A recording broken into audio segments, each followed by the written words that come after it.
এ যুবক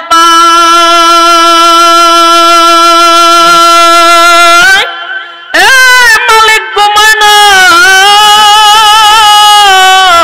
মালিকের ঘুম নাই গো।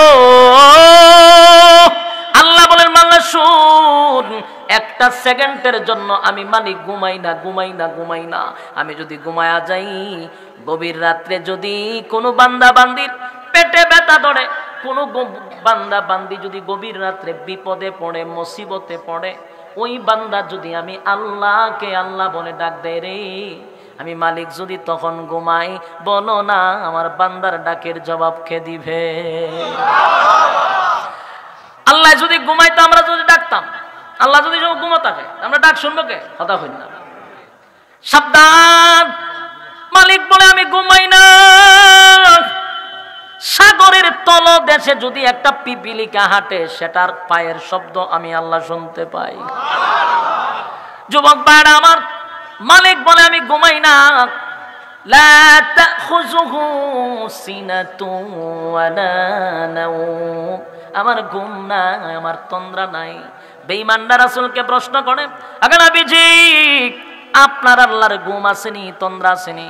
আল্লাহ কয় আমার ঘুমও নাই, আমার তন্দ্রাও নাই, আমি আল্লাহর কোনো সাথী সঙ্গীও নাই, আমি কারো কাছ থেকে জন্ম নেই নাই, কাউকে জন্ম দেই নাই, আমি চিরঞ্জীব। আল্লাহর কোনো শেষ আছে? কথা হয় না। আল্লাহ বলেন আমার কোনো শেষও নাই। গোটা পৃথিবী একটা সময় ধ্বংস হবে গো, পৃথিবী একটা সময় ধ্বংস হয়ে যাবে। বিশ্ব পরিস্থিতির পরিসমাপ্তি একদিন আল্লাহ ঘটায়া দিবে।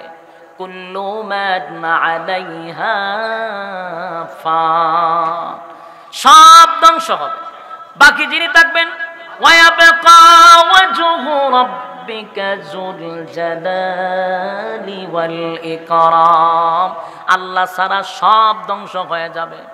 থাকবেন কে? আল্লাহ বলেন সব ধ্বংস করব, থাকবো আমি, পৃথিবী ধ্বংস করে দিব। ইজা জুলজিলাতিল আরদু জিলজালাহা, জমিনের মধ্যে ভূমিকম্প হবে, এক ভূমিকম্পতে সব ধ্বংস। তার মানে সব শেষ হবে, কিন্তু আল্লাহ দেবে। আল্লাহর শেষ আসেনি, মালিকের কোনো শেষ নাই।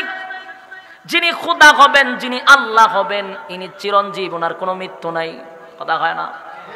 আর আমরা যাদেরকে খোদা বলি, নিজের হাতে বানাইয়া পিছন দিকে বালা কইরা বাঁশ ঢুকাইয়া, এরা কি জীবিত না মৃত?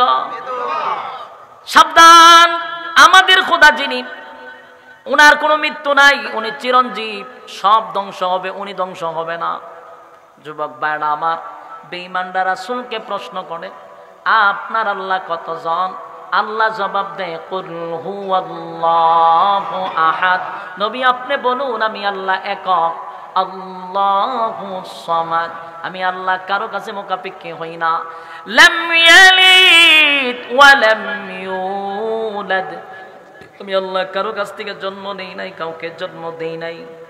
ওয়া লাম ইয়াকুল লাহু কুফুয়ান আহাদ, আমি আল্লাহর সমতুল্য আর কেউ নাই। রাসূল সাল্লাল্লাহু আলাইহি সাল্লামের কাছে আয়েশা বলতেছে যে আমরা তো 360 জনকে মানি, আপনি মানেন একজনকে, আপনার একজনের পরিচয় কি? আপনি যে একজনকে মানেন তার পরিচয় কি? তার বাচ্চা কাচ্চা কয়জন? তার ছেলে মেয়ে আসেনি, তে খায়নি, তে ঘুমায়নি, খারে কয়? রাসূল ডাইয়া কয় আল্লাহ ঘুমায়নি, আল্লাহ খায়নি, আল্লাহর বিবি বাচ্চা আসেনি। এই সমস্ত প্রশ্ন করতেছে রাসূলের কাছে। বেঈমানরা বলতেছে আপনার খোদার পরিচয় দেন, আমরা তো খোদার পরিচয় আছে, আপনার খোদার কি পরিচয়? রাসূল কোনো কথা বলতে গেলে নিজের থেকে বলতেন না, আল্লাহর পক্ষ থেকে কথা বলতেন। আল্লাহ তাদের এই প্রশ্নের জবাব দেওয়ার জন্য তখন সূরা ইখলাস নাজিল করছে। তারা যখন রাসূলের কাছে আল্লাহর পরিচয় চায়, আল্লাহ কারণ আমি পরিচয় দিতেছি, তখন সূরা ইখলাস নাজিল করে আল্লাহর সমস্ত ডিটেলস বর্ণনা এই সূরার ভিতরে রাখছে। সুবহানাল্লাহ। এই সূরাটা যখন নাজিল হয়েছে তখন আল্লাহ জানায় যে হাবিব আপনি তাদেরকে বলুন আমি আল্লাহর পরিচয়। তো পরিচয়টা কি আমরা একটু পরে বলতেছি। এর আগে আসুন, এই সূরার ভিতরে এই সূরাটা সূরা ইখলাস, তাদিলু সূরাতুল ইখলাস সুলুসুল কোরআন। সূরা ইখলাস এমন একটি সূরা যেটা কোরআনের 3 ভাগের 1 ভাগ। 3 ভাগের 1 ভাগ। কেউ যদি একবার পড়ে তো 10 পারার সব পাওয়া যায়। কেউ যদি 2 বার পড়ে 20 পারা, 3 বার পড়লে 30 পারা কোরআনের সব পাওয়া যায়। সুবহানাল্লাহ। আমরা যারা এখানে বসি, আমরা যদি একটা খতম সওয়াব লইয়া বাড়ির যাই, মাহফিল ওয়ালাও সাকসেস, আপনারাও সাকসেস। মানে এক খতম কোরআনের সওয়াব লইয়া যাও না, হনের মাহফিলও সম্ভব না। গান শুনবেন না, নাচানাচি দেখবেন না, সওয়াব নিবেন। অন শুরু হয়েছে ইতালের মাহফিল। বক্তা ওইটা থেকে লাভ দিয়া চেয়ারের উপরে, আর কোনো বক্তা দেখা যায় মাইক লিয়া মাইকি ডালটা ভালো নাচানাচি শুরু করে দেয়। আবার কেউ আছে গান শুরু করে দেয়, তাহলে সওয়াব পাইবেন কোন না। এই জন্য আসুন আমরা আজকে এক খতমের সওয়াব লইয়া যাই বাড়িতে। রাজি আছেননি? আমার সঙ্গে পড়েন, বিসমিল্লাহির রহমানির রহিম। কুল হুয়াল্লাহু আহাদ আল্লাহুস সামাদ লাম ইয়ালিদ ওয়া লাম ইউলাদ ওয়া লাম ইয়াকুল লাহু কুফুয়ান আহাদ। 10 পারার সওয়াব প্রত্যেকের আমলনামায় লেখা হয়েছে। আবার পড়ুন, কুল হুয়াল্লাহু আহাদ আল্লাহুস সামাদ লাম ইয়ালিদ ওয়া লাম ইউলাদ ওয়া লাম ইয়াকুল লাহু কুফুয়ান আহাদ। 20 পারা। কুল হুয়াল্লাহু আহাদ আল্লাহুস সামাদ লাম ইয়ালিদ ওয়া লাম ইউলাদ ওয়া লাম ইয়াকুল লাহু কুফুয়ান আহাদ। 1 খতমের সওয়াব প্রত্যেকের আমলনামায়। সুবহানাল্লাহ। লাভ না লস? আজকে যারা পড়ছেন তারাও সাকসেস। অন্তত 1 খতম সওয়াব লইয়া গেছে, ঠিক কি না? এখন আসুন, এই সূরা কোরআনের 3 ভাগের 1 ভাগ। একবার পড়লে 10 পারা, 2 বার পড়লে 20 পারা, 3 বার পড়লে 30 পারা। প্রতিদিন আমল দরকার আছে না নাই? এই সূরার আরো ফজিলত সামনে বলতেছি। এখন আসুন, এই সূরা নাজিল হইছে কেন? আল্লাহর পরিচয় তুলে ধরার জন্য। আল্লাহ রাব্বুল আলামিন বলেন, হাবিব আপনার কাছে তারা আমার পরিচয় চায়, তারা জানতে চায় আমি আল্লাহ কতজন, আমার সাথী সঙ্গী আছে কিনা তারা আমার কাছে জানতে চায়। কারণ জানারই কথা, তারার খোদা কম পক্ষে 360 জন। বেঈমানদের খোদা কয়জন? 360 জন। রব্বি কারীম বলেন, তারা আপনার কাছে আমার পরিচয় জানতে চায়, আমি কয়জন, আমার সাথী সঙ্গী আছে কিনা, আমার বাচ্চা কাচ্চা আছে কিনা। আল্লাহ বলেন, তাদেরকে জানায়া দেন, কুল হুয়াল্লাহু আহাদ। নবী, আমি একক, অদ্বিতীয়, আমি আল্লাহর কোনো শরীক নাই, আমি আল্লাহর কোনো সাথী নাই, আমি একক অদ্বিতীয়, আমার কোনো সাথী সঙ্গীও নাই। বলুন, আল্লাহর কোনো সাথী সঙ্গী আছে? মালিকের কোনো সাথী সঙ্গী নাই। আল্লাহ বলেন, আমার সাথী সঙ্গী নাই। কুল হুয়াল্লাহু আহাদ, আমি একক অদ্বিতীয়, আমার কোনো সাথী সঙ্গী নাই। আল্লাহুস সামাদ। রব্বি কারীম বলেন, আমি অমুকাফিক, আমি কারো উপর নির্ভর করি না। পৃথিবীর কেউ না কেউ অন্যের উপরে ডিপেন্ড করে, কিন্তু আল্লাহ বলেন আমি কারো মুকাফিক না। আল্লাহুস সামাদ, আমি আল্লাহ কারো মুকাফিক কি নয়। এরপর আল্লাহ বলেন, তারা আপনার কাছে জানতে চায় আমার সাথী সঙ্গী আছে কিনা। আল্লাহ বলেন, লাম ইয়ালিদ ওয়া লাম ইউলাদ। রব্বি কারীম বলেন, লাম ইয়ালিদ ওয়া লাম ইউলাদ, আমি আল্লাহ কারো কাছ থেকে জন্ম নেই নাই, আমি আল্লাহ কাউকে জন্ম দেই নাই। বলুন, আল্লাহ কারো কাছে জন্ম নিছে? কারো জন্ম দেয়? আল্লাহ বলেন, লাম ইয়ালিদ ওয়া লাম ইউলাদ, আমি আল্লাহ কারো কাছ থেকে জন্ম নেই নাই, কাউকে জন্ম দেই নাই। এরপর আল্লাহ বলেন, ওয়া লাম ইয়াকুল লাহু কুফুয়ান আহাদ। রব্বি কারীম বলেন, আমার সমতুল্য আর কেউ নাই। বেঈমানরা রাসূলের কাছে আসছে আল্লাহর পরিচয় নেওয়ার জন্য, আল্লাহর পরিচয় জানার জন্য আল্লাহ সূরা ইখলাস নাজিল করিয়া আল্লাহর পরিচয় তুলে ধরলেন, কুল হুয়াল্লাহু আহাদ, আমি এক ও দ্বিতীয়, আল্লাহুস সামাদ, আমি কারো মুকাফিক্কি নয়, লাম ইয়ালিদ ওয়া লাম ইউলাদ, আমি কারো কাছ থেকে জন্ম নেই নাই, কাউকে জন্ম দেই নাই, ওয়া লাম ইয়াকুল লাহু কুফুয়ান আহাদ, আমি আল্লাহর সমতুল্য আর কেউ নাই। বলুন আল্লাহ ছাড়া কোনো মাবুদ আছে? এক নাম্বার কথা, কুল হুয়াল্লাহু আহাদ, নবী আপনি বলুন আমি এক অদ্বিতীয়। বলুন আল্লাহ ছাড়া কোনো ইলাহ আছে? আমরা বিশ্বাস করি, ঈমান আনছি আল্লাহ আপনি এক, আপনার পরে কোনো মাবুদ নাই, ঠিক কিনা? লা ইলাহা ইল্লাল্লাহ, লা ইলাহা ইল্লাল্লাহ, লা ইলাহা ইল্লাল্লাহ, লা ইলাহা ইল্লাল্লাহ, লা ইলাহা, নেই কোনো মাবুদ আল্লাহ ছাড়া, নেই কোনো মাবুদ আল্লাহ ছাড়া, এক খোদার পর দুই খোদায়ার তিন খোদা মোরা কিছু মানি না, বলো লা ইলাহা লা ইলাহা ইল্লাল্লাহ, নেই কোনো মাবুদ আল্লাহ ছাড়া, নেই কোনো মাবুদ আল্লাহ ছাড়া, এক খোদার পর দুই খোদায়ার তিন খোদা মোরা কিছু মানি না, বলো লা ইলাহা ইল্লাল্লাহ,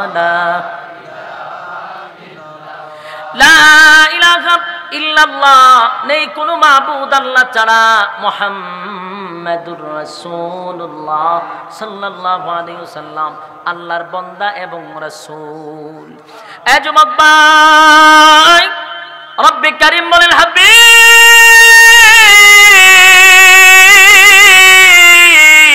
আপনার কাছে জানতে চাই আমি আল্লাহর পরিচয়, তার আপনার কাছে আমি আল্লাহর পরিচয় চাই। আপনি সূরা ইখলাসটা তুলে ধরুন, জানায়া দেন আমি আল্লাহ একক অদ্বিতীয়, আমার কোনো সাথী সঙ্গী নাই, আমার কোনো ইলাহ নাই, আমার কোনো কেউ নাই। আল্লাহ বলেন আমি কারো উপরে নির্ভর না, প্রত্যেকটা মাখলুকাত কারো না কারো উপরে নির্ভর করে। আল্লাহ বলেন আমি কারো কাছ থেকে জন্ম নেই নাই গো, আমি আল্লাহ কাউকে জন্ম দেই না। আসমান আর জমিনের মাঝখানে, আসমানের সাত আসমান সাত জমিন, যা দেখি যা দেখি না সব মিলাইয়া আল্লাহর সমতুল্য কেউ আছে? আল্লাহ বলেন ওয়ালাম ইয়াকুল লাহু কুফুয়ান আহাদ, আল্লাহ বলেন আমার সমতুল্য আর কেউ নাই। বেঈমানদেরকে আল্লাহ পরিচয় দিলেন, আল্লাহর পরিচয় আল্লাহ তুলে ধরলেন, আর তারা বলতে লাগলো আপনার আল্লাহর যদি সাথী সঙ্গী না থাকে, একজন আল্লাহ দিয়ে আপনি কি করবেন? আমাদের 360 জন আছে। এরার খুদার পিছন দিয়া বাঁশ ঢুকায় তোরা, ঠিক নেই? কদিন আগে দেখছি বাঁশ ঢুকাইয়া তারপরে দাঁড় করাইয়া রাখছে, আবার কিছুদিন পরে আবার খোদারে নিয়ে পানিতে ফেলাইয়া দেয়। আল্লাহ কয় এমন খোদা নয়, আমি আল্লাহ একক অদ্বিতীয়, আমার সমতুল্য আর কেউ নাই। এরপরে বলুন তারা জিজ্ঞাসা আপনার আল্লাহর ঘুম আসেনি? আল্লাহর জিজ্ঞাসা আল্লাহ নি ঘুম আছে? আল্লাহ অন্য আয়াতে বলেন আল্লাহু লা ইলাহা ইল্লা হুয়াল হাইয়ুল কাইয়্যুম লা তাখুযুহু সিনাতুন ওয়ালা নাওম। আল্লাহ বলেন আমি আল্লাহর ঘুম নাই, আমি আল্লাহর তন্দ্রাও নাই, ঘুমও নাই, তন্দ্রাও নাই। তন্দ্রা বুঝুন না আপনারা? অঙ্গানো জিমানো, এটার তন্দ্রা কয়। অঙ্গানিও নাই, জিমানোও নাই, ঘুমও নাই। আল্লাহ বলেন আমার ঘুম নাই, তন্দ্রা নাই। আল্লাহ যদি একটা সেকেন্ডের জন্য ঘুমায়, আসমান থাকবো? জমিন থাকবো? সূর্য চন্দ্র গ্রহ নক্ষত্র পাহাড় পর্বত সাগর নদী নালা খাল বিল কীট পতঙ্গ যা আছে সব শেষ যদি আল্লাহ ঘুমায়, ঠিক নেই? মুসা আলাইহিস সালাতু ওয়াস সালাম একবার জিগায় আল্লাহ আপনার কি ক্লান্ত লাগে না? আপনার কি একটুকু ক্লান্ত লাগে না? সাত আসমান, সাত জমিন, সূর্য, চন্দ্র, গ্রহ, নক্ষত্র আপনার ইশারায় চলে, সব কিছু পরিচালনা কইরা গো আপনি মালিকের কি একটু ক্লান্ত লাগে না? এটা কিন্তু সরাসরি বলে নাই, মনে মনে। বলুন কি সরাসরি না মনে মনে? এটা মনে মনে ভাবতেছে। মনে মনে কিছু বললে জানে কে? মনে মনে মনে মনে কল্পনায় কল্পনায় ভাবতেছিল আল্লাহর কি ঘুম নাই, তন্দ্রা নাই, কিন্তু আল্লাহ তো মনের কথা যাই না বলাইছে। সাথে সাথে জিব্রাইল মুসা নবীর সামনে হাজির। জিব্রাইল কয়, নবীজি মুসা পয়গম্বর ঘুমাইয়া ঘুমাইয়া ঘুমাইয়া আপনি কি ভাবতেছেন? আল্লাহর ঘুম নাই, তন্দ্রা নাই। মুসা নবী লাভ মাইরা দাঁড়ায় কয়, জিব্রাইল রে, এটা তো আমার মনের কথা, তুই জানলে কেমনে? এটা তো আমি মনে মনে ভাবতেছিলাম। এ জিব্রাইল, কেমনে জানলি? জিব্রাইল কয়, আপনি মনে মনে ভাবতেছেন, আমি জানবো কেমনে? আমি তো গায়েবের খবর জানি না। যিনি জানেন তিনি হলেন আল্লাহ। মুসা নবী কইতে তখন মহাবিপদ। আল্লাহ জানছে মনে মনে ভাবতেছিলাম, কোনো বিপদ আসেনি? আছে। বলে কি? বলে আপনি দুই হাতে দুইটা গ্লাস লইয়া দাঁড়ায় থাকবেন, এটা আপনার শাস্তি। দুই হাতে দুই গ্লাস এইভাবে, কথা বুঝতেছেন নি? এই হাতে এই হাতে একটা, কতক্ষণ দাঁড়ায় থাকতে পারবে? 1 ঘন্টা, 2 ঘন্টা, 3 ঘন্টা, এর বেশি বাড়া যাইব? দাঁড়ায় থাকবেন, লড়াচড়া করতে পারবেন না, গ্লাসের পানি পড়তে পারবে না। মুসা নবী জিগায় কতক্ষণ? জিব্রাইল কয়, আমি জানি না। আনলিমিটেড দাঁড়ায় থাকেন। মুসা আলাইহিস সালাতু ওয়াস সালাম দুই হাতে দুই গ্লাস লইয়া দাঁড়ায় থাকলো। ঘন্টার পর ঘন্টা দাঁড়ায় থাকতে থাকতে শরীরের মধ্যে একটা ক্লান্ত চলে আসছে, খুব ক্লান্তি আসছে। মানুষের ক্লান্তি আসলে দেখবেন তখন মানুষের শরীরে ঘুম আসে, কথা কই না দি? ক্লান্ত হইলে ঘুমে ধরে। মুসা নবীর শরীরটা ক্লান্ত, একটা ঘুম ঘুম ভাব আসতেছে, কিন্তু দুই হাতে গ্লাস। এই দাঁড়াইয়া ঘুম আইসা পড়ছে, তন্দ্রা আইসা পড়ছে। 1 সেকেন্ডের একটা তন্দ্রা আসছে, 2 গ্লাস হাত থেকে পড়ে গেছে। ঘুমাইছে না, একটু তন্দ্রা আসছে। তন্দ্রা আসার সাথে সাথে কি হয়েছে? গ্লাস আর হাত রয়েছে। আচ্ছা, আপনি যদি ঘুমাই থাকেন, মনে করেন 2 এত গ্লাস, আর আপনি যদি ঘুমান, হাতে কি আপনার জিগাইব? বলে আপনি তো ঘুমাইছেন, আমি কি করতাম? জিগাইব? আপনি ঘুমাইছেন, হাত গেছে, ঠিক নেই? হাতে আপনার জিগাইতো না, সোজাসুজি নিচে যাইব। তো মুসা নবী ঘুমাইছে, হাত নিচে গেছে, গ্লাস আসেনি। জিব্রাইল হাজির। জিব্রাইল খামটা কি করছেন? কখন গ্লাস বানছে তখন জিগাও, খাম কি করছে? আরা দিন দা খেরা করায় তুইলা, একবার তো জিগাইলা না কতক্ষণ দাঁড়াইতাম। গ্লাসকে আমি ইচ্ছা করে ভাঙছি, তো ভাঙছেন কেমনে? তো ঘুমে ধরছে, ঘুমে ধরছে, আমার তন্দ্রা আসছে, তো গ্লাস পড়ে ভেঙে গেছে। কামনি খামটা করলেন কি? মুসা আলাইহিস সালাতু ওয়াস সালাম বারবার বলল, দেখো আমি ইচ্ছাকৃত ভাঙি নাই, আমার তন্দ্রা আসছে, তো গ্লাস পড়ে ভেঙে গেছে। এবার জিব্রাইল জিগায়, মুসা গো কতক্ষণ ঘুমাইছেন? বলে কি এর ঘুমাইতাম, 1 সেকেন্ড মনে হয় একটু ঘুমের ভাব আইছে। তার মানে কি ঘুমান নাই? না। এ মুসা পয়গম্বর, 1টা সেকেন্ড তো ঘুমান নাই গো। 1 সেকেন্ডের ঘুমের কারণে 2টা গ্লাস আপনার হাতে থাকলো না, নিয়ন্ত্রণের বাহিরে চলে গেল। 1টা সেকেন্ড ঘুমের কারণে হাতে গ্লাস রাখতে পারলেন না, আপনার নিয়ন্ত্রণের বাহিরে, আপনি বলতেও পারেন না। আর যার হাতে 7 আসমান, যার হাতে 7 জমিন, সূর্য, চন্দ্র, গ্রহ, নক্ষত্র, পাহাড়, পর্বত, সাগর, নদী, নালা, যা দেখি না, সব যেই মালিকের হাতে, উনি যদি ঘুমায়া যায়, বলো না জমিনের কি হবে, আসমানের কি হবে? থাকবো না কিছু? এ যুবক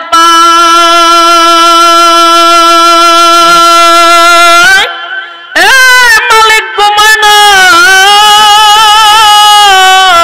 মালিকের ঘুম নাই গো। আল্লাহ বলেন, মাল্লা শুন, 1টা সেকেন্ডের জন্য আমি মালিক ঘুমাই না, ঘুমাই না, ঘুমাই না। আমি যদি ঘুমায়া যাই, গভীর রাত্রে যদি কোনো বান্দা বান্দির পেটে ব্যথা ধরে, কোনো বান্দা বান্দি যদি গভীর রাত্রে বিপদে পড়ে, মুসিবতে পড়ে, ওই বান্দা যদি আমি আল্লাহকে আল্লাহ বলে ডাক দেয় রে, আমি মালিক যদি তখন ঘুমাই, বলো না আমার বান্দার ডাকের জবাব কে দিবে? আল্লাহ যদি ঘুমাইতো, আমরা যদি ডাকতাম, আল্লাহ যদি সব ঘুমো থাকে আমরা ডাক শুনবো কে? কথা হইল না। সাবধান, মালিক বলে আমি ঘুমাই না। সাগরের তলদেশে যদি একটা পিপিলিকা হাঁটে সেটার পায়ের শব্দ আমি আল্লাহ শুনতে পাই। যুবক ভাইরা আমার, মালিক বলে আমি ঘুমাই না। লা তাখুযুহু সিনাতুন ওয়ালা নাওম, আমার ঘুম নাই, আমার তন্দ্রা নাই। বেঈমানরা রাসূলকে প্রশ্ন করে, আগে নবীজি আপনার আল্লাহর ঘুম আসেনি, তন্দ্রা আসেনি? আল্লাহ কয় আমার ঘুমও নাই, আমার তন্দ্রাও নাই, আমি আল্লাহর কোনো সাথী সঙ্গীও নাই, আমি কারো কাছ থেকে জন্ম নেই নাই, কাউকে জন্ম দেই নাই, আমি চিরঞ্জীব। আল্লাহর কোনো শেষ আছে? কথা হয় না। আল্লাহ বলেন আমার কোনো শেষও নাই। গোটা পৃথিবী একটা সময় ধ্বংস হবে গো, পৃথিবী একটা সময় ধ্বংস হয়ে যাবে। বিশ্ব পরিস্থিতির পরিসমাপ্তি একদিন আল্লাহ ঘটায়া দিবে। কুল্লু মান আলাইহা ফান, সব ধ্বংস হবে, বাকি যিনি থাকবেন ওয়ায়াবকা ওয়াজহু রাব্বিকা যুল জালালি ওয়াল ইকরাম, আল্লাহ ছাড়া সব ধ্বংস হয়ে যাবে। থাকবেন কে? আল্লাহ বলেন সব ধ্বংস করব, থাকবো আমি, পৃথিবী ধ্বংস করে দিব। ইজা জুলজিলাতিল আরদু জিলজালাহা, জমিনের মধ্যে ভূমিকম্প হবে, এক ভূমিকম্পতে সব ধ্বংস। তার মানে সব শেষ হবে, কিন্তু আল্লাহ দেবে। আল্লাহর শেষ আসেনি, মালিকের কোনো শেষ নাই। যিনি খোদা হবেন, যিনি আল্লাহ হবেন, ইনি চিরঞ্জীব, ওনার কোনো মৃত্যু নাই। কথা হয় না? আর আমরা যাদেরকে খোদা বলি, নিজের হাতে বানাইয়া পিছন দিকে বালা কইরা বাঁশ ঢুকাইয়া, এরা কি জীবিত না মৃত? সাবধান, আমাদের খোদা যিনি, উনার কোনো মৃত্যু নাই, উনি চিরঞ্জীব, সব ধ্বংস হবে, উনি ধ্বংস হবে না। যুবক ভাইরা আমার, বেঈমানরা রাসূলকে প্রশ্ন করে আপনার আল্লাহ কতজন? আল্লাহ জবাব দেয় কুল হুয়াল্লাহু আহাদ, নবী আপনি বলুন আমি আল্লাহ একক, আল্লাহুস সামাদ, আমি আল্লাহ কারো কাছে মুখাপেক্ষী হই না। লাম ইয়ালিদ ওয়া লাম ইউলাদ, আমি আল্লাহ কারো কাছ থেকে জন্ম নেই নাই, কাউকে জন্ম দেই নাই। ওয়া লাম ইয়াকুল লাহু কুফুয়ান আহাদ, আমি আল্লাহর সমতুল্য আর কেউ নাই। এই হলো সূরা ইখলাস নাজিল হওয়ার প্রেক্ষাপট। কথা বুঝতেছেন? এটা হলো নাজিল হওয়ার কারণ, এবং সরল তরজমাও শুনাইছি। নাজিল হয়েছে যেই কারণে, কারণটা শুনাইলাম। নাজিল করার পরে আল্লাহ কি বলল সেটাও শুনাইলাম। এখন আসুন এই সূরা পড়লে লাভ না লস? আল্লাহ বলেন এই সূরা যদি একবার পড়ে 10 পারা, দুইবার পড়লে 20 পারা, তিনবার পড়লে 30 পারার সওয়াব প্রত্যেকের আমল নামায় আমি আল্লাহ দিয়া দিই। শুধু এখানে না, আরো সুসংবাদ আছে। হাবিবে কিবরিয়া বলে উম্মত শুন, সূরা ইখলাসের এত গুণ, এত গুণ, এত গুণ, এত গুণ।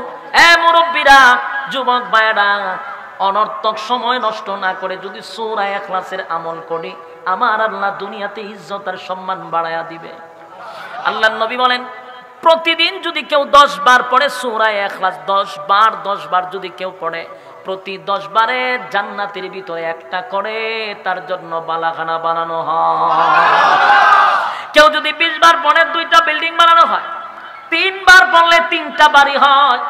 যুবক ভাইয়াডারে, সারা দিন যদি আমরা 100 বারও পড়ি, তাহলে চিন্তা করেন 100 বার পড়লে 10টা বাড়ি বানানো হবে।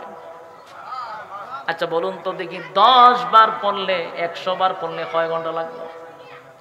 1 ঘন্টা লাগবে নি? মনে হয় না। অথচ আমরা সারাটা দিন গল্প গুজারিতে কাটায়া দিই, ঘন্টার পর ঘন্টা শ্বাসতলে বৈশা চা খায়া কাটায়া দিই। বাস্তব না বাস্তব?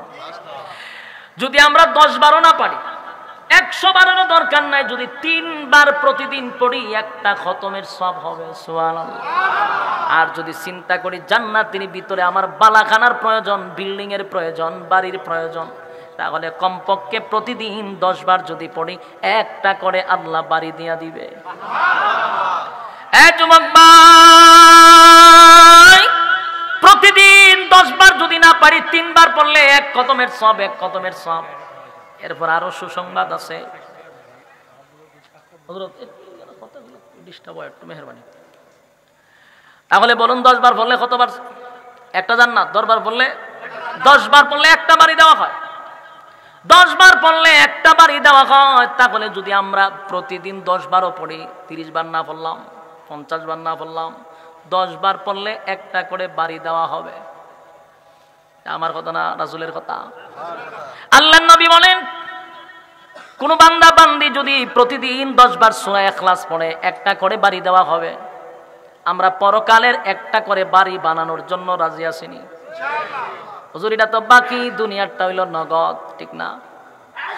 প্রধানমন্ত্রী যদি কইতো যে প্রতিদিন খালি জয় বাংলা কইবি 100 বার, 100 বার জয় বাংলা কইবি, প্রতিদিন 1 লাখ বার জয় বাংলা কইলে একটা বাড়ি বানাই দিব। 2 দিনে লাগতো না 1 লাখ জয় বাংলা কইতে, কথা কই না দি? কিন্তু আখিরাতে বাড়ি দেওয়া হবে, এটা আমার রাসূল বলছে। এরপর আমরা বিশ্বাস হয় না, মানে বাকি বাসার থেকে বাজারে যাওয়ার সময় যেইটুকু রাস্তা, এই সময়টা যদি অনর্থক কথাবার্তা না বলে পড়তে থাকে কুল হুয়াল্লাহু আহাদ আল্লাহুস সামাদ লাম ইয়ালিদ ওয়া লাম ইউলাদ ওয়া লাম ইয়াকুল লাহু কুফুয়ান আহাদ, যদি পড়তে থাকি একটা করে বাড়ি হইতেছি প্রতিদিন, ঠিক নেই? কথা হয় না? সূরা ইখলাসের এত গুণ, এত গুণ, এত গুণ, এত গুণ, এত গুণ। আল্লাহ বলেন সূরা ইখলাস এমন একটা সূরা, এটা সূরা ইখলাস যদি মহব্বত করে আপনি প্রতিদিন পড়েন, আল্লাহর নবী বলেন ওয়াজিব হবে জান্নাতে যাওয়ার জন্য। সুবহানাল্লাহ। বাড়ি গিয়া করেন সূরা কোন আল্লাহু আকবার, আরো সূরা কোন আল্লাহু আকবার।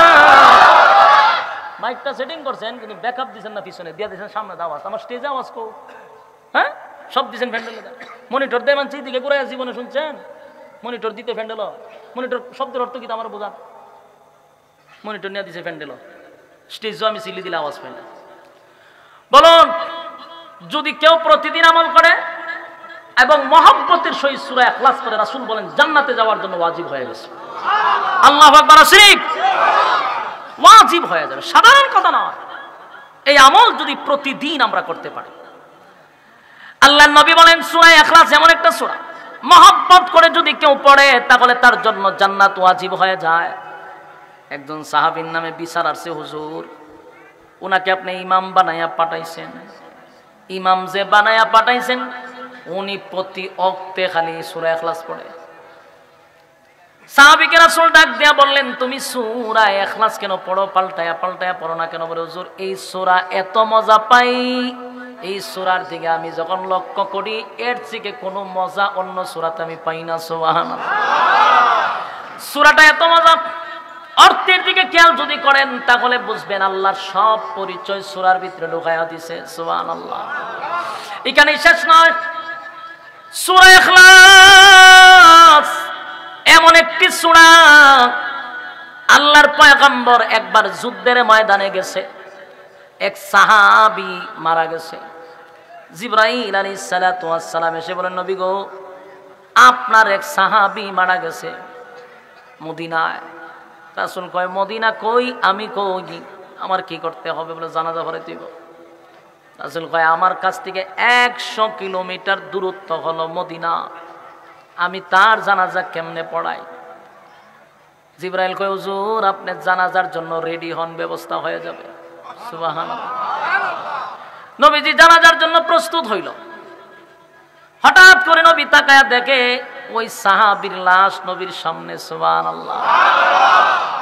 নবী জানাজা শুরু করছে, কিন্তু জানাজা শুরু করলো, জানাজা শেষ হওয়ার পরে দেখে চতুর্দিকটা অন্ধকার হয়ে গেছে। আল্লাহর নবী বলেন, জিবরাইল আকাশটা মেঘাচ্ছন্ন হয়ে গেছে রে, আকাশটা তো মেঘাচ্ছন্ন হয়ে গেল, ঘটনা কি তা? আমি জানাজা শুরু করার সময় তো এমন অন্ধকার ছিল না, রুদ্র ছিল, কিন্তু এখন মেঘাচ্ছন্ন হয়েছে। আর আকাশটা মেঘাচ্ছন্ন হয়ে অন্ধকার হয়ে গেল, ঘটনা কি বুঝলাম না। ওই সাহাবীর নাম হলো মুআবিয়া ইবনে মুআবিয়া। এখন নবীজি আপনার সাহাবীর জানাজার মধ্যে এত ফেরেশতা আসছে, ফেরেশতার কারণে সূর্যের আলো দেখা যায় না। আল্লাহর নবী বলেন, জিবরাইল, আমার মুআবিয়া ইবনে মুআবিয়ার জানাজা এত ফেরেশতা কেন গো? আমার মুআবিয়ার জানাজায় এত ফেরেশতা কেন আসলো? কোথা থেকে আসলো? কেন আসলো? আমার মুআবিয়া কি আমল করে? তার এত সম্মান আর মর্যাদা। তার জানাজা পড়ার জন্য অসংখ্য গণিত ফেরেশতা জমিনে আসছে। ফেরেশতাদের কারণে সূর্যের আলো জমিনে পড়ে না। আমার এই সাহাবী কি এমন আমল ছিল? জিবরাইল আলাইহিস সালাতু ওয়াস সালাম বলেন, আপনার এই সাহাবীর আমল হলো কুল হুয়াল্লাহর আমল। এ যুবক ভাই, এ মুরব্বিরা দিনের কান লাগায় শুনেন, প্রতিদিন যদি সূরা ইখলাস তেলাওয়াত করি আমাদের সময় অপচয় হবে, আমাদের কষ্ট হবে, ক্লান্তি আসবে। প্রতিদিন যদি 3 বার করেও পড়তে থাকিস 1 মিনিটও লাগবে না 3 বার পড়তে। অথচ কত সময় আমরা নষ্ট করি। বাস্তব না বাস্তব?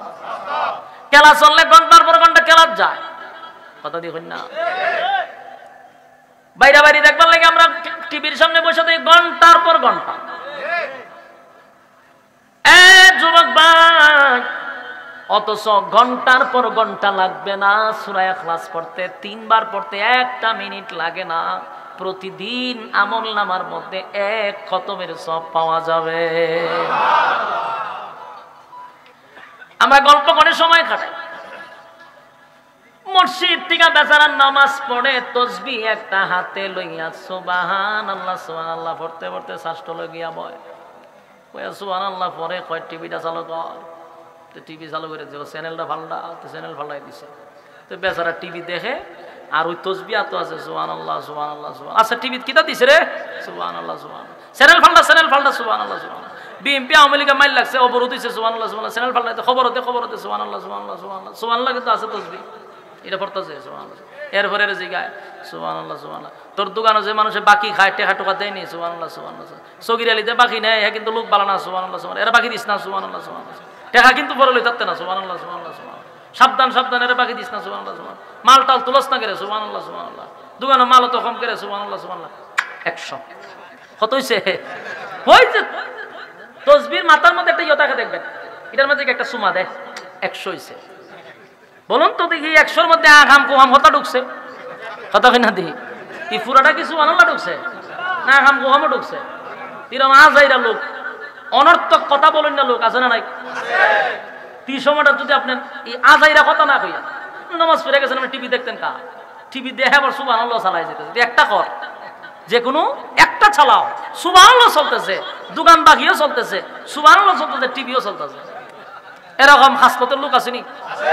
আমি নিজে দেখছি, চোখে কারণে বলতেছি, আমি নিজে পাইছি। বহু লোককে ধরছি আমি, তাসবিহ কে সিফাতা ধরে রাখছি, টান দেয় আর উঠে না, চাই দেখে আমি। কারণ দেখতেছি কত হইতে যাবার এই গুড়ি তুলতেছে, কতক্ষণ পরে রসুমা দেয় 100 জায়গা। অনর্থক কথা। আল্লাহ বলেন জাহান্নামে যাওয়ার জন্য আরেকটা কারণ হলো অনর্থক কথা বার্তা বলা।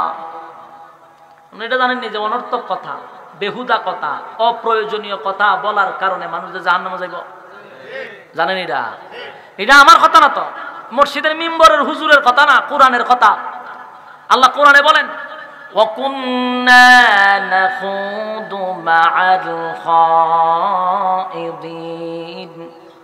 কেউ যদি জাহান্নামে যায় তাহলে বেহুদা অনর্থক কথা বলার জন্য জাহান্নামে যাবে। কিতা বুঝছো? না সহ্য লাগছে না? অনর্থক কথা, বেহুদা কথা আমরা না বলি, সূরা ইখলাস পড়ি, তাও কাজে লাগবে, কথা কয় না দি। কিন্তু অনর্থক কথা আমরা অনর্থক বলি, বেহুদা কথা বলি। আর এই বেহুদা কথা বলা মহিলাদের মধ্যে একটু বেশি আছে।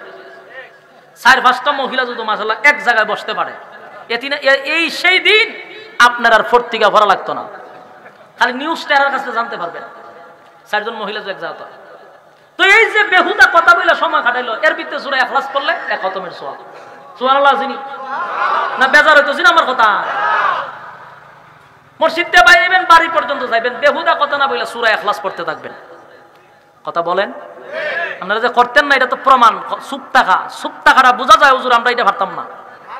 তো ভালো হা কই আপনারা যদি আমার এই দমকানিতে একটা সূরাও পড়েন তাহলে আমার ফায়দা।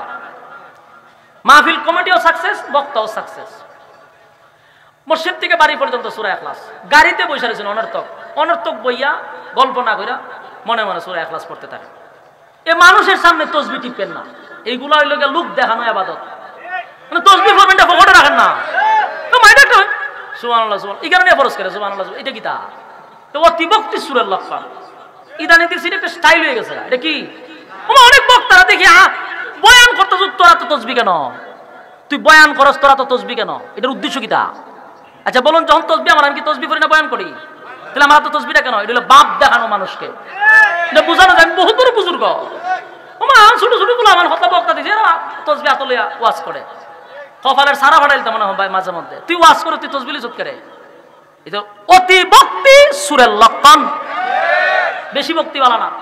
তসবিহ যদি ফর্তি হয়, আমার পকেটে তো তসবিহ আছে, আমি কেন মানুষকে দেখাইতাম? মন চাইছে পকেটে হাত দিয়ে বই রাখলাম।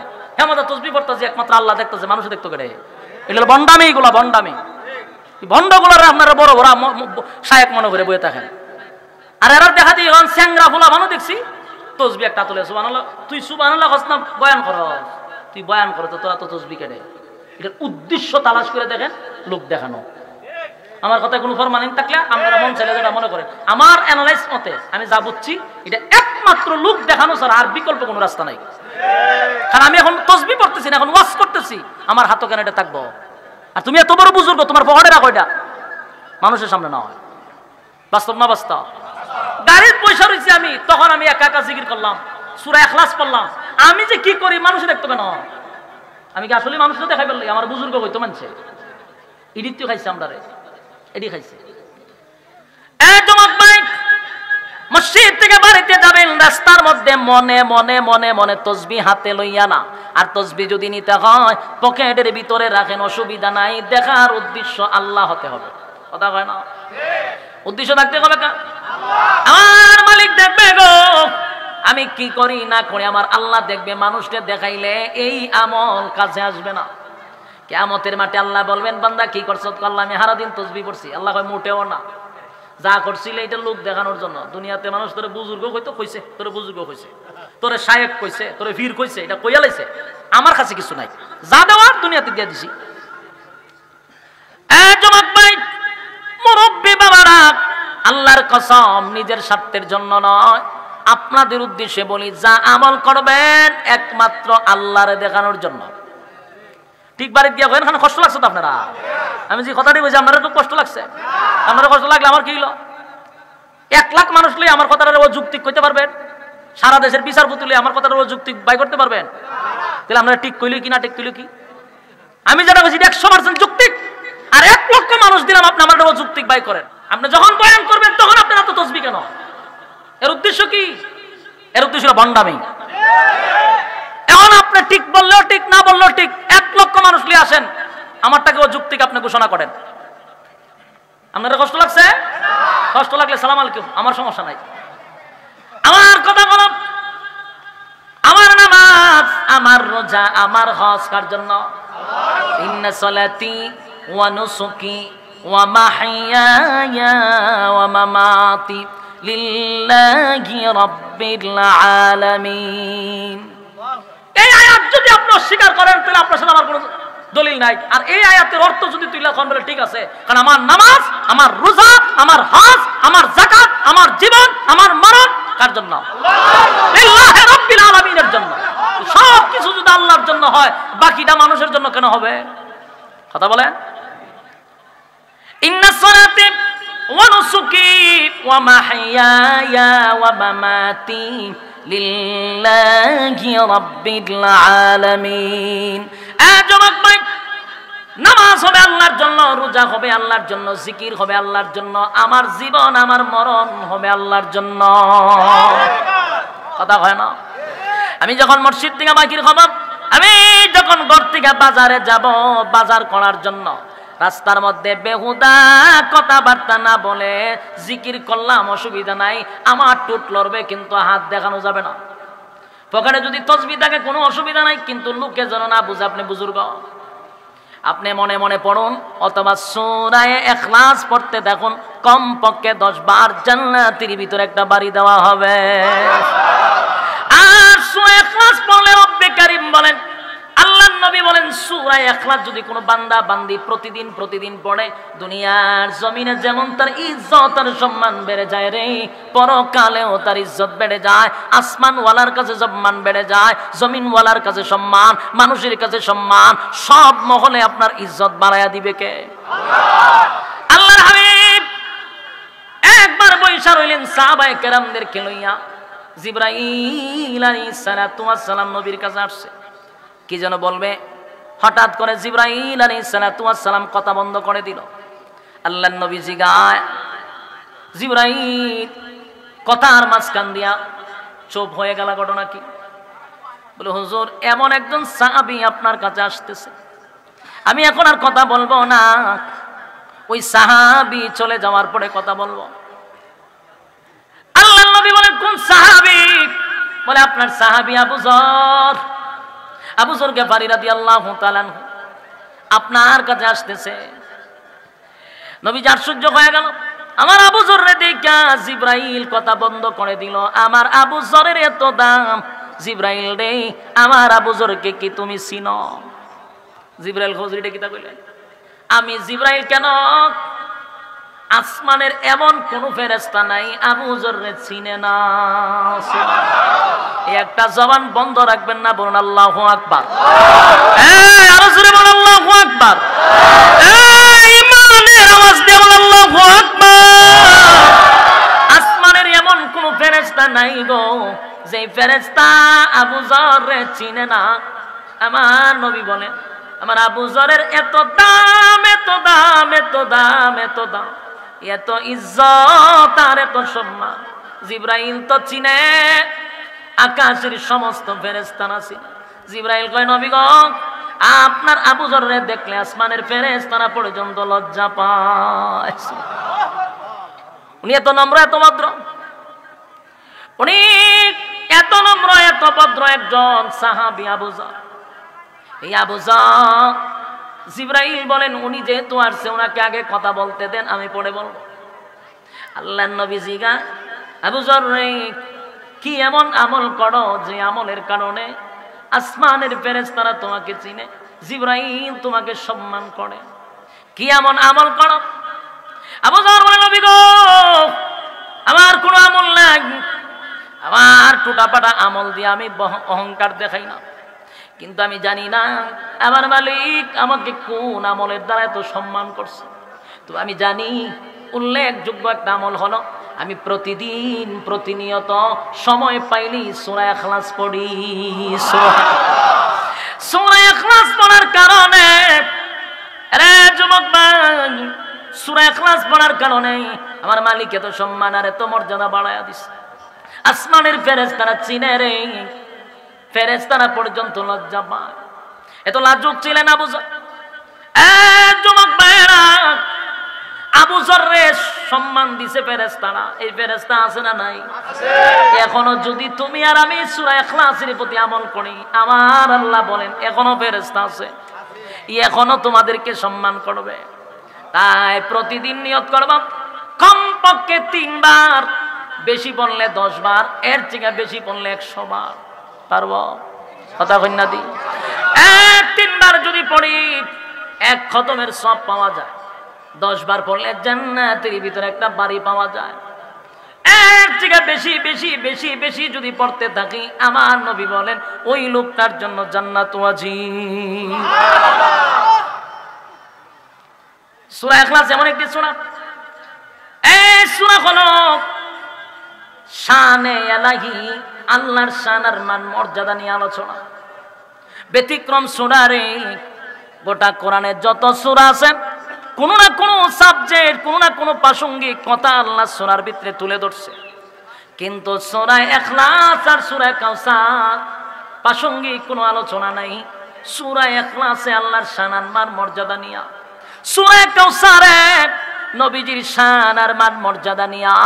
এই দুইটা সূরা ব্যতিক্রম। তাই আজকে থেকে আমরা নিয়ত করব কমপক্ষে 3 বার পড়ব রে। এক খতমের সওয়াব ঘুমাইবার আগে যেন আমরা পড়ে ঘুমাই, ঘুমাইবার সময় এক খতম কোরআনের সওয়াব লইয়া ঘুমাইব। ঘুম থেকে জাগ্রত হইয়া আবার যদি আমরা 3 বার পড়ি, এক খতমের সওয়াব, দিনে এক খতম, রাতে এক খতম, এইভাবে যদি আমলটা জারি রাখি, আল্লাহর কসম জান্নাতে যাওয়ার জন্য ওয়াজিব হয়ে যাবে। এক চাঁদপুরের বাইরা আজকের এই মাহফিল থেকে যদি ওয়াদা করে, বলে হুজুর আজকের থেকে নিয়ত করলাম 3 বার পড়তে তো বেশি সময় লাগে না, আমরা যদি এই আমলটা করতে থাকি, মা বোনদেরকে উদ্দেশ্য করে বলি, মা গো রান্না করার সময় বেহুদা কথাবার্তা না বলে রান্নাও চলতে থাকলো, সূরা ইখলাসও পড়তে থাকলেন, ঘর ঝাড়ু দিতেছেন মনে মনে সূরা ইখলাস পড়তে থাকলেন, কাপড় গুছাইতেছেন সূরা ইখলাস পড়তে থাকলেন, বাচ্চাদেরকে খাবার খাওয়াইতেছেন সূরা ইখলাস পড়তে থাকেন। যখন যেই কাজ করবেন সূরা ইখলাস জবানে জারি করেন। খাওয়ানোর সময় যদি সূরা ইখলাসের আমল জারি করেন, বাচ্চাটা আল্লাহওয়ালা হবে, জিহান শক্তি ভালো হবে। প্রতিটা মুহূর্তে যদি সূরা ইখলাসের আমল ঘরের ভিতরে চালু হয়, আল্লাহর কসম, আল্লাহর কসম, ওই ঘরে আর অভাব অনটন থাকবে না। আমরা কারা কারা পারবো? আব্দুল্লাহ দেখায় দিই। আল্লাহু তাকবীর, আল্লাহু তাকবীর। আব্দুল্লাহ রাখেন, আব্দুল্লাহ রাখেন। অন্তর থেকে এখন, অন্তর থেকে আগামী বছর আওয়ার আগ পর্যন্ত